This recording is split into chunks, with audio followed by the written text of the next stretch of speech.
Disclaimer, this is a video of me reacting to someone else's Five Nights at Freddy's theory. I don't always agree with them, but that has nothing to do with how I feel about them as a person, or even their channel as a whole. I have and will continue to make it clear that I am a fan of this creator, and this video is simply me providing my own opinions on their theory. This video is not trying to say that I know better or am better than this creator, it's simply me seeking out other people's opinions so that I can explain the things that I agree with, the things I don't, and so I can understand these alternate opinions whether I agree or not. Anything negative I say, or any negative reaction I have towards the theory is just me disagreeing, and I will always explain my point of view. Whether you agree with my stance or the creators, please just be civil towards both of us in the comments. Thank you, and enjoy the video.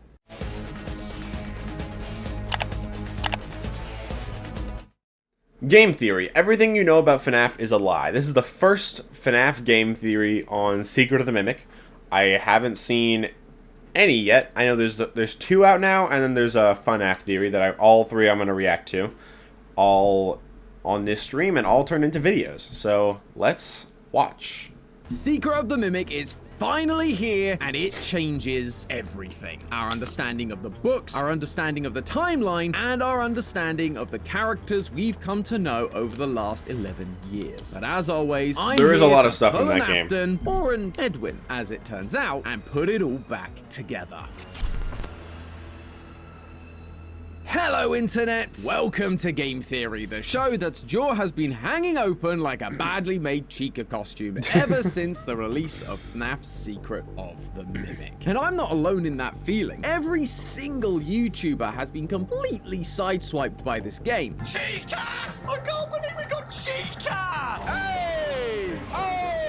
Oh my god, there she is! That's insane! Why has it taken us all by surprise? Well, besides the fact the game actually works, mostly, it also did something that is completely unheard of security in breach. a FNAF game. They actually gave us a story. And I don't mean the super cryptic kind that we have to spend years and years figuring out. I mean the kind that actually helps us move forward in this franchise. For a long time, the community has been frustrated. There's so much lore in this game that I listen, I've released, what, 4 theories on Secret of the Mimic?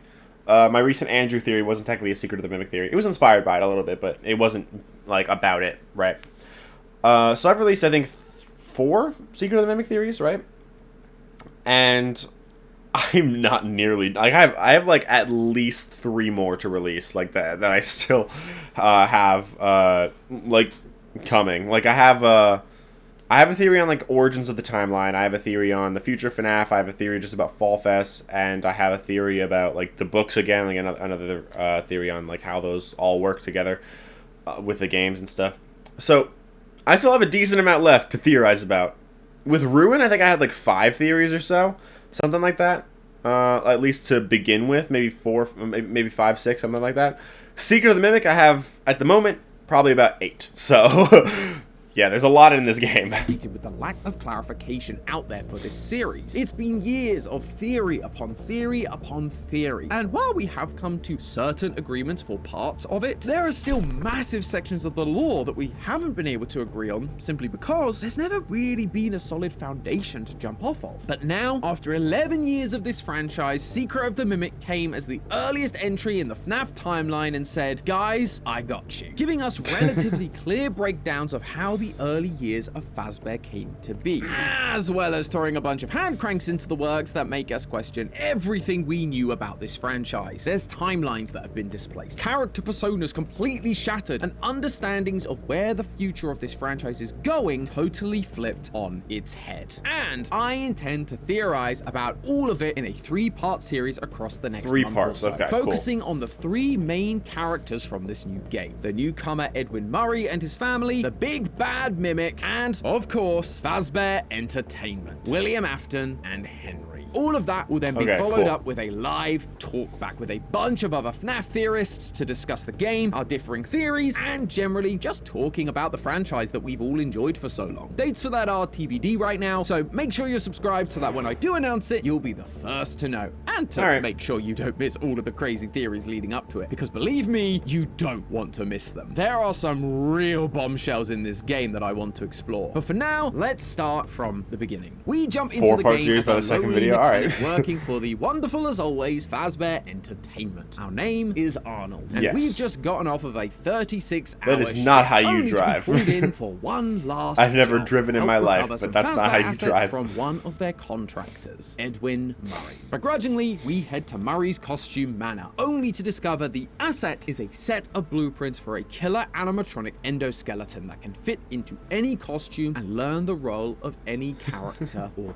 person, the Mimic. We gain access to different areas of the facility by upgrading our data diver with different permissions, from basic to security, repair, all the way up to executive privileges, all while trying to outrun or outweight the Mimic.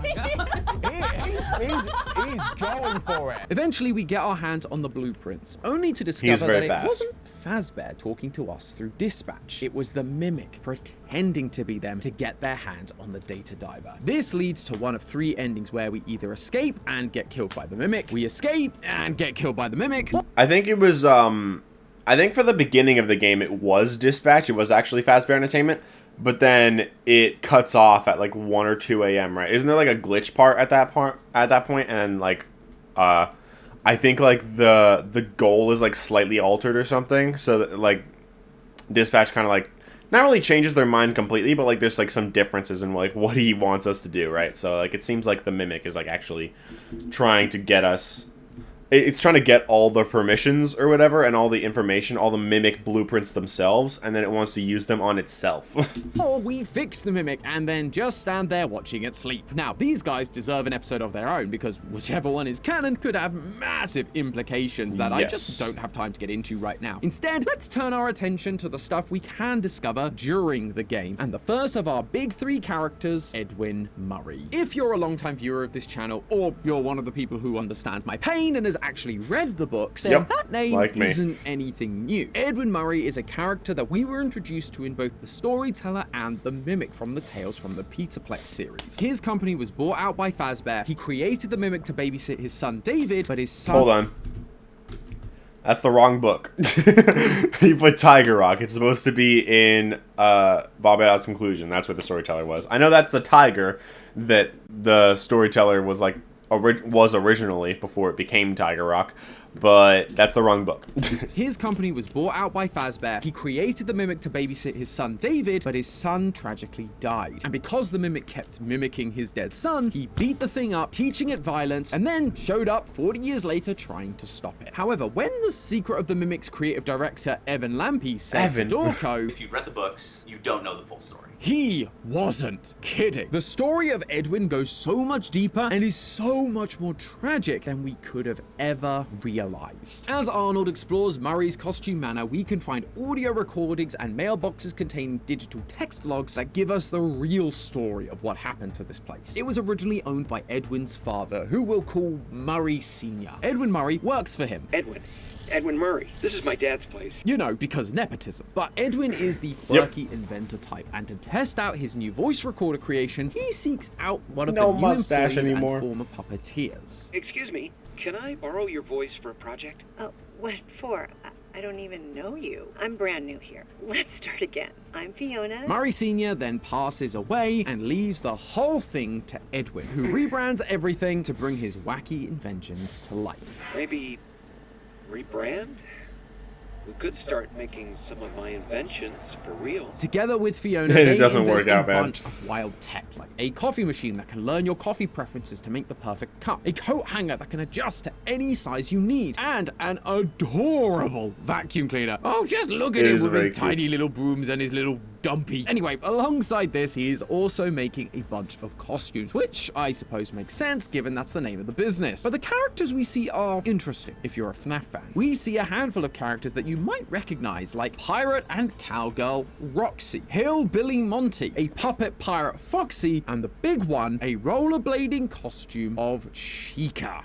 It is. That's freaking Chica. Let's party. She really was the first, wasn't she? But besides Chica, who Edwin Edwin and Fiona were specifically hired to make for a client, Chica's Party World. Yes, that Chica's Party World. All of these other characters were rentable or purchasable from Murray's Costume Manor, meaning Edwin owned these characters. They weren't originally Fazbear's. However, Fazbear was around as another one of Edwin's clients, taking interest in his technological genius, even to the point where Edwin refers to Henry as simply Hen in the audio logs, presumably because they have a level of familiarity probably and friends. friendship thanks to their shared technological creativity. I got the They love order each from other. Hen last night. They don't think of me as a friend anymore. But the real tragedy of Edwin comes Anymore. from when we look at his family. I've mentioned his wife Fiona, but he also has a son named David, just like he did in the Tales from the Pizzaplex book series. Unlike that series though, Fiona doesn't die in childbirth. She's still around during David's early years, until she tragically passes away, leaving Edwin to run the business and raise David all on his own, leading Edwin to come up with the only logical solution: build an animatronic that can babysit David, obviously. He creates the M1 Mimic, but something strange happens. It begins to not just look after David, but mimic Edwin's dead wife, Fiona. The family is back together again, until it's not. One day, David dies outside the facility, leaving Edwin completely devastated. At the same time, the business is completely crumbling around him, but M1 Fiona has a solution: make another one of her. Edwin,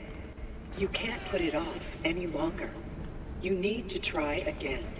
Build another. Make another mimic that would now mimic David so that they could be together again. Edwin isn't convinced at first, but eventually he gives in. He takes M1 Yeah, and then he out gets of the pissed, and endoskeleton, he's like, "This is copies a the bad program, idea." and creates M2, putting the new program into the endoskeleton. And it works. M2 begins acting like David, but it's too much for Edwin to handle, and he snaps. It seems to take a while to work though. Like there's like all the failed mimic bodies, like the smaller ones with like a bunch of like random pieces on them. Those seem to have been like the original ideas like for David's body, because especially since they're small, they're meant to be a child, but he's trying to build a new body for it, but none of them are a suitable host except for the original mimic, so he has to take the Fiona program out and then put in David's. Beating the animatronic, breaking its legs, and teaching it the valuable lesson of violence that Arnold now gets to experience firsthand. With that failure under his belt and the business still struggling, Edwin locks himself away with his final Fazbear project, a restaurant called Freddy Fazbear's Pizza. But M2 has other plans. It destroys the house, and Edwin is never seen or heard from again. It's a real sad ending, but you see what I mean about how it upends a lot of what we thought we knew. We've got characters we thought were Fazbear's now created by someone else. We've got a wildly different setup to Edwin and his family than we saw in the books, and this is just the top level stuff that's been given to us on a plate. The more you dig into these things, I mean, I think that the main Fazbear characters like Freddy, Bonnie, Chica, Foxy, Fredbear, Spring Bonnie, I think they were always made by Edwin. Or not Edwin, sorry. They were always made by Henry, but Edwin just like made his own. Edwin and Fiona both made their own designs for them because, I mean, he was told to.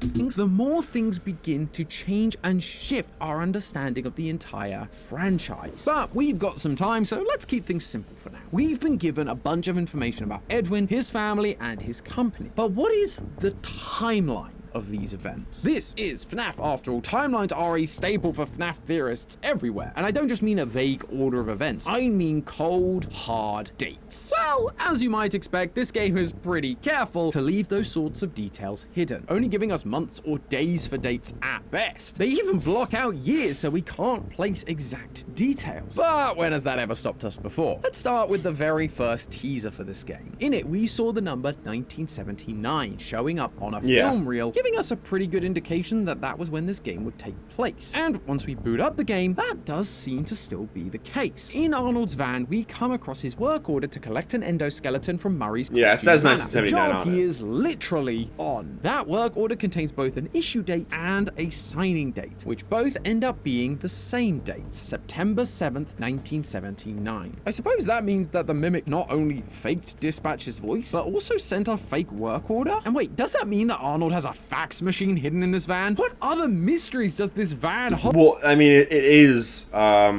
dispatch that sends him on the mission at first. It's not the Mimic immediately. It's only the Mimic once he actually gets there. Hold. Oh, Arnold, you teasing enigma. So, okay, we have the end of our timeline for this game, but as I've kind of already mentioned, that's like the least interesting part of this game's story. We're really here for the Edwin Murray drama. But don't worry, I think we can figure that one out too, thanks to FNAF's longest running trope. Dead kids. Well, kids, specifically his son, David Murray. Yeah. Wait, what? You're not David Murray. You're Jafufu, the newest S-rank agent from today's sponsor, Zenda Zone Zero. Zenda Zone Zero. But now I really gotta tell you about the timeline of David Murray. At the end of the game, you're given a choice. Either give the data diver back or execute something called parachute.exe. This opens up a hatch in the floor leading to the R&D department and the Murray's house that's on top of the hill near the factory. While trying to avoid M2, you can come across 5 film reels showing some good old-fashioned Murray family home video for David's birthdays. The first is a little uneventful. He gets scared by a new Pirate Roxy puppet and is given his iconic white tiger plushie. The second, Edwin misses because he's too busy working. The third, Edwin breaks the news to David that Mummy isn't coming back. By the fourth, we see Edwin give David his slide that we see out the front of Murray's costume manor, with the robotic voice of M1 Fiona coming from off screen. And then finally, we get number 5, where we see Fiona in all her mimicky animatronic glory. She made a cake for David's birthday and is asked to go outside and collect David before the party gets started. And it's that last video that is crucial to solving this mystery. When M1 Fiona presents her cake, we can see the room she's in, and it's not the Murray's family home like all the others. This is actually an office inside Murray's costume manor. And we know that because if you're willing to spend a lot of time avoiding rollerblading, Chica, you actually get to see this room first. It's like the most annoying part of the game. All the same decorations. Oh my gosh. Happy birthday, David. The place looks abandoned. The food has been there a while, now all molded over. And we find out why thanks to the text logs that we have to collect to figure out the password for this room. On December 1st, Edwin sends out a work memo telling the workers that they need to be here on Saturday for David's party. Then there's a bunch of more light-hearted, jokey messages between the other employees about the room code, but on the 6th, the tone shifts. A message tells everyone that the party has been cancelled due to recent tragic events. With the state of the room, the notices we find about not bringing children to work, and the fact that the playground Edwin refers to must be the play park he got David for one of his birthdays, the one near the loading bay, the one he was warned would be too dangerous to have a kid near. Look, I get your concern. I do. But they're all just grounded. This is the perfect spot for David's playground. It all adds up to this being the day that David died. On Saturday, December 6th, everyone was there gathered together just like Edwin had asked, only for M1 to go down to find David and report him dead. Okay, everyone hide. Fiona, go get him. Saturday was the day of the party, and that cancellation message was sent out the same. You know, the implication of that tape is kind of funny. So he says everyone hide, meaning other people are there. And then he says, Fiona, go get him. And Fiona's like a robot. So it's like, does everybody just know about this? Go get him. Saturday was the day of the party, and that cancellation message was sent out the same day. December 6th was only on a Saturday once in the 1970s. 1975. Okay. Now, given we have 5 film reels, you'd assume that would make this David's 5th birthday. And so his date of birth would be December 6th, 1970. However, I'm not entirely sure that's the case. Firstly, the achievement you get for entering David's party room is called Belated Birthday, and the icon is of a birthday cake with not 5 candles, but 6. And I think we all know that when you're a kid, the number of candles on your cake matters big time. I guess just like content creators. Oh yeah, I remember people saying that,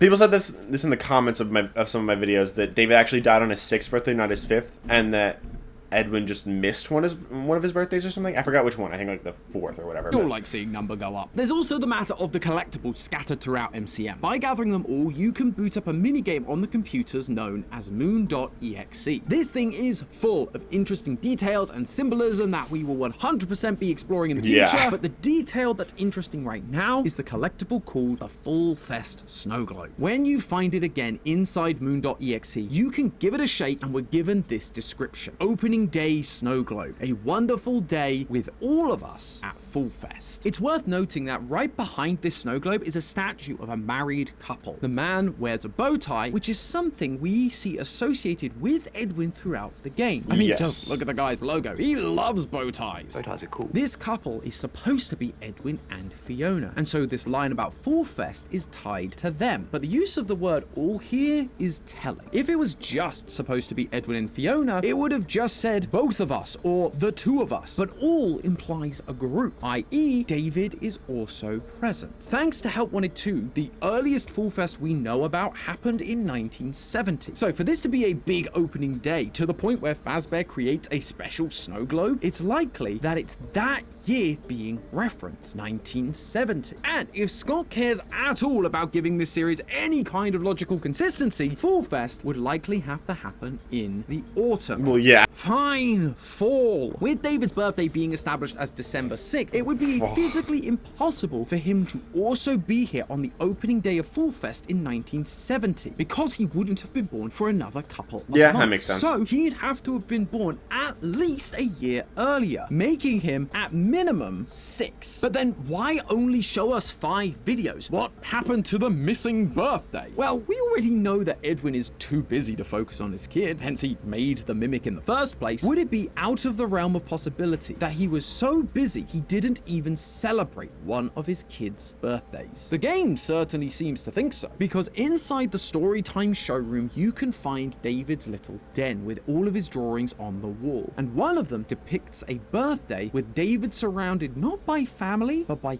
characters, and he has a cake with 4 candles on it. Up until now, David's parties have always been at his house, surrounded by family, not by characters. We never see a video of him having a birthday surrounded by characters, which implies that this is a birthday not caught on camera. Edwin missed his son's 4th birthday. He was Okay, so that busy makes trying sense. to save the company and possibly even building M1 that he got his staff to dress up as characters and look after him instead. Then, a year later, David gets his big slide and suddenly M1 Fiona exists to take care of David. This puts David's 6th birthday in 1975, and therefore his date of birth is actually December 6th, 1969. Nice. From here, we can actually extrapolate a few other dates and start to put things into a rough timeline. We never get exact ages for Edwin and Fiona, but we do know that David was their first and only child. In the late 60s and early 70s, the average age of first-time parents was 21.4 years old. And looking at marriages in the late 1960s, the average man was 23, while the average woman was about 20 when they got married. If Fiona is following In the books, Edwin was 20 when they got married. Or when they had David. that would mean they pretty much had David just over a year after getting married, putting their wedding in 1968. On top of that, the average length of an engagement for a couple in the 1960s was around just 3 to 6 months, with the ideal scenario being a fall engagement with a spring or summer wedding, and most would only have been dating for 6 months prior to that. So Fiona and Edwin most likely would have gotten engaged in the fall of 1967 and probably only started dating earlier that year. But as I've already told you, this relationship ends far too prematurely. One of the audio Yeah, I mean, that's kind of just throughout the assumptions based on, like, averages.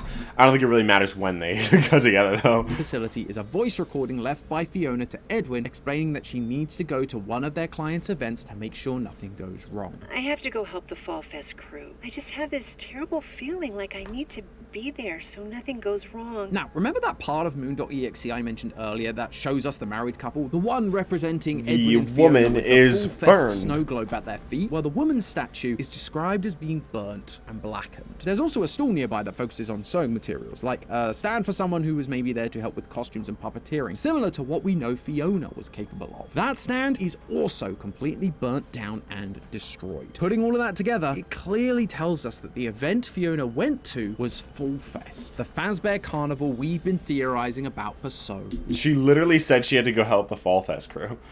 Why did you have to prove that. She says it. And just as we've been predicting, it absolutely did end in Yes, fire, yeah. taking Fiona's life with it. Edwin breaks this news to David on his 3rd birthday, and as we've established, Fall Fest should happen in the I doubt he said it on his 3rd birthday. I think he was just like, he probably told him sooner than that, and then on his birthday, David was like, "Where's my mom?" And he's like, "Dude, don't you remember? He's already dead, or she's already dead." Fall just before that. So that puts Fiona's death sometime between September and November 1972. So right now our timeline looks like this. Edwin and Fiona start dating in early 1967. They then get engaged in the fall of that year, which That can kind of go anyway, like this beginning might part of the explain timeline. why they're in wedding outfits in Moon.exe. They're next to the Fall Fest snow globe. It's the same time of year, almost as if they're going to Fall Fest like some kind of anniversary celebration. Anyway, they get married in 1968 and have David in 1969. A few years passed, and in the fall of 1972, Fiona goes to Fall Fest and dies in a fire. Edwin then creates the Mimic over the next couple of years. But on the day of David's 6th birthday in 1975, David dies outside the facility. Edwin falls into a pit of despair. He tries to bring back David as M2, but gets angry, beats it up, and disappears, leaving M2 to roam the facility and Fazbear to grow impatient with Edwin's lack of deliverables, and so they send in Arnold to take what is theirs in September 1979. But there is one more date we're able to track thanks to all of this. The death of Murray Sr. Now, look, I know he may not seem like an important character in all of this. Let's be honest, he's kind of a footnote in the whole game. We only see his portrait a couple of times. I think what I'm realizing is that this whole theory is about timeline stuff. It's like, okay, I feel like this is definitely a theory worth making, but I think some of this stuff, like, he's stretched out a little bit. Like, I don't think this needed to be 28 minutes. I think it could have been in like 15 or so, but I don't know, that's just me. We only get 2 audio logs even mentioning him, but those 2 audio logs reveal a lot, not only about when he died, but also the final order of events for Murray's costume manor, and an interesting detail about our favorite singing bear company. In the audio log where we learn about Murray Sr.'s passing, it's a conversation between Edwin and Fiona, so they do have to have at least met at this point. Plus, they seem quite close. The company is going to collapse and they're all going to hate me. And you'll figure it out. Just take a deep breath. It's your company now. Your dad believed in you. Otherwise, he wouldn't have left it to you. She's being encouraging in the way that a supportive partner would and should. So they're most likely at least dating when he passes. But the real key comes from when you backtrack through the entire game to find this specific Mr. Helpful. Yes, I mentioned I earlier remember how this we one. get new permissions for our data diver throughout the game to access new areas. Well, that isn't the only thing you get to access. The Mr. and Mrs. Helpfuls throughout the facility also have different responses depending on the staff level that is talking to them. If you go back and find them all once you get executive level access, we actually start to hear messages recorded by Edwin or Fiona directly addressing one another. And this one right here is very interesting indeed. I've got something very important to ask you. Okay, here goes. You become the heart of this company, and I want to share it with you. And you're also really pretty, like asymmetrical pretty. So, will you marry me, please? Yes, it's very nerdy and very sweet, just like how I proposed. The point is, during Edwin's awkward ramblings, he says this line. You become the heart of this company. You are the heart of the company. When they met, she was just a new employee. There's no way she would be that instrumental to the company and its quote-unquote Yeah, so it seems like once Murray it seems like they got married after his dad died, probably. Fiona passed on and Edwin was left in charge, Fiona became his main collaborator. She is the one who cared for the employees and the company while Edwin was off making more crazy inventions. We can even hear her concern during the pre-recorded elevator repair tapes. Please follow the instructions to reset the elevator. Sounds scary. It feels like she's reading a script and she's kind of concerned about what she's reading. It's only once Edwin takes over that Fiona has the opportunity to fill the position as the heart of the company. And also, I mean, this recording is on a Helpful, one of the things that Edwin would only have been able to install fully once he'd taken over. Could start making some of my inventions for real. All of that to say that In the tape where they first met, that like he talks about Mr. Helpful, which is one of his inventions. So him saying like, oh yeah, we can start making some of my inventions, that probably would include Mr. Helpful, so that would have only been after his dad died. Senior died sometime between Edwin and Fiona dating and them getting engaged, placing it sometime in 1967. And that's an important detail, because while it seems early in most timelines for this franchise, Murray Sr. appears to have some kind of connection with Fazbear Entertainment, even before he passes and hands the company over to Edwin. In a number of the audio logs you can find later on in the game, it becomes very clear that Edwin is getting a little bit paranoid. Edwin, never forget, they're behind it. Don't trust them. Never tell them they want to destroy you. Dad was right. Now, you may be asking, who is this them, and what is it he's not supposed to be telling them? Well, through another couple of audio and text logs, both of those answers become quite easy Probably to figure Fazbear out. Entertainment. In literally the next audio log you can obtain, Edwin tells us that there's a leak in the company. I figured it out. Yeah. There's a leak. Someone told them about M2. Well, they can't have it. M2, the brand new mimic that can adjust to any costume and mimic any character or person, is what's being leaked. Yeah. With that in mind, they... And the fact that Fazbear Entertainment is sending us to get the mimic, it's clear that like that's Fazbear Entertainment. becomes even easier to figure out. A bunch of the text logs have a consistent running theme. Working for Murray's Costume Manor sucks. They want out. One more injury and I'm out of here. I mean it this time. Barb, I swear, if I hear that song one more time, I'm going to tear that dolly off her hinges. I have no clue how much longer I can take it here. Some of them leave on their own accord, while others are being poached by a rival company. We're almost there. I need the rest of the Murray staff contact info. The sooner the better. You get that for me, and I can sweeten the deal. How would you like to manage one of the new franchise locations? W.A. That's Wonder who right, that good is. old Willie A is here, and he's as evil a businessman as we always Yeah, thought. he's Fazbear always is a bad actively stealing person. not just employees, but their business secrets. So, it's Fazbear that is, quote, behind it. They are the ones who want to destroy Edwin, and he is reminding himself to not let them have the Mimic program. Yeah, so Fazbear clearly existed like in the 60s. It's weird.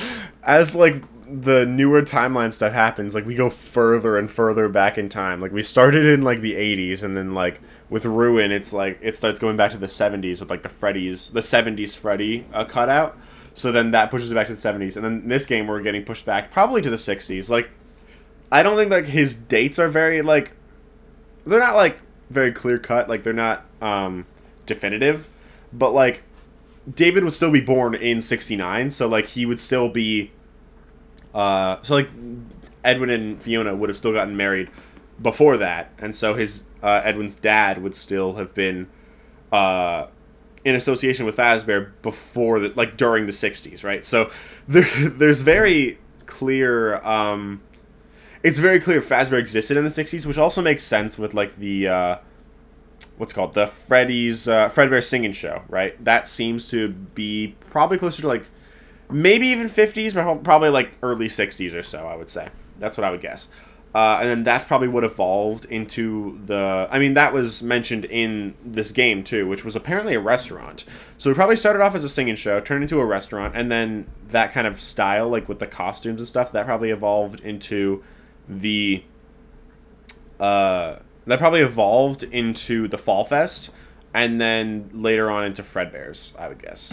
But do you remember the last thing he said? Dad was right. Dad was right. This mini paranoid speech is all about how Fazbear isn't to be trusted. And those words of advice came from Edwin's father. How? Because clearly Murray Sr. knew about Fazbear, Afton, and all of their shady business practices. Either because Murray Sr. was already in business with them prior to his death, or simply because MCM had been around for a while, and so he'd have likely seen how they operated and how small businesses they were working with suddenly disappeared. And so he made sure to warn his son about them. I mean, I also wonder, was Chica's Party World a Fazbear property? Because if not, it eventually did shut down too, because Chica ended up with the Fazbear gang. Eventually it reopened again, like by the time of Sister Location, but it's interesting because it would have shut down. I wonder if that's because Chica was adopted into Fazbear, or into like the Freddy's gang. I don't know whether Chica's Party World would have been a Fazbear property. I would probably guess that it would be, but it doesn't have to be, right? It could easily just be like its own thing that Fazbear ends up doing business with, and then just like getting it shut down and taking Chica along with it, you know? We all knew that Fazbear had been around a lot longer than we thought with the introduction of the 1970s Fall Fest poster in Help Wanted 2. But now, it seems that they go I mean, back that didn't really tell us anything different other than the fact that there was than like the 70s Freddy thing from Ruin. I think a lot of people just forgot that existed. But this does like push it forward and like tell us, oh yeah, this Fall Fest is important. The carnival thing is important. You should take note of that. even further. Sure, it's only a few more years on paper, but just like everything in this game, we're being shown that we can't strictly rely on what we think we know as definitive. If we thought this prequel destroyed our understanding of the franchise, just wait until we learn about what was going on before all of this. First, it's a few more years into the 1960s, but who knows how far back it goes. You never know. Maybe Matt and I weren't so far off with the whole singing bear in the 1930s. I doubt it was the 30s. That's just a theory. I would say probably the Game 60s, Theory. maybe Thanks 50s. for watching. But- World premiere on Game Theory. I have solved the ending Wonderful. of... Anyway, that was a good theory. I think that it was a little overly long. I think some things could have been cut or shortened a little bit. He goes like a little too in depth with some things, like with the whole like average thing about like when people got married and stuff. That didn't really matter that much. You could have just said that David was born in the 60s in 69, meaning they got married before that, and his dad died before they got married. You could have just said that, honestly. Obviously, more detail than what I just said, but less detail than what he said. Like, he could have shortened it a little bit. It could have been, like... I feel like this theory could have been shortened into, like, 20 to 25 minutes. It's 28, so it's not that much, but still, it could have been shortened a little bit. So, like, I feel like some of it was just a little redundant, if that makes sense. That sounds kind of mean. I don't mean to be mean. I mean, I just mean, like, it could have been shortened a little bit. I feel like it was a little longer than it could have or should have been, but I do like the theory. It's good. I was just struggling in the first half to be like, so far not much theory is actually happening. So far it's just recap and some events that don't matter too much. But then as he got into like the dad thing, I was like, okay, now I see why it matters, because it's the whole Fazbear thing existing in the 60s. That matters. But the fact that he took so long to get into that, I feel like it could have just been a little shorter. But yeah, that was a theory. Reaction. Yeah.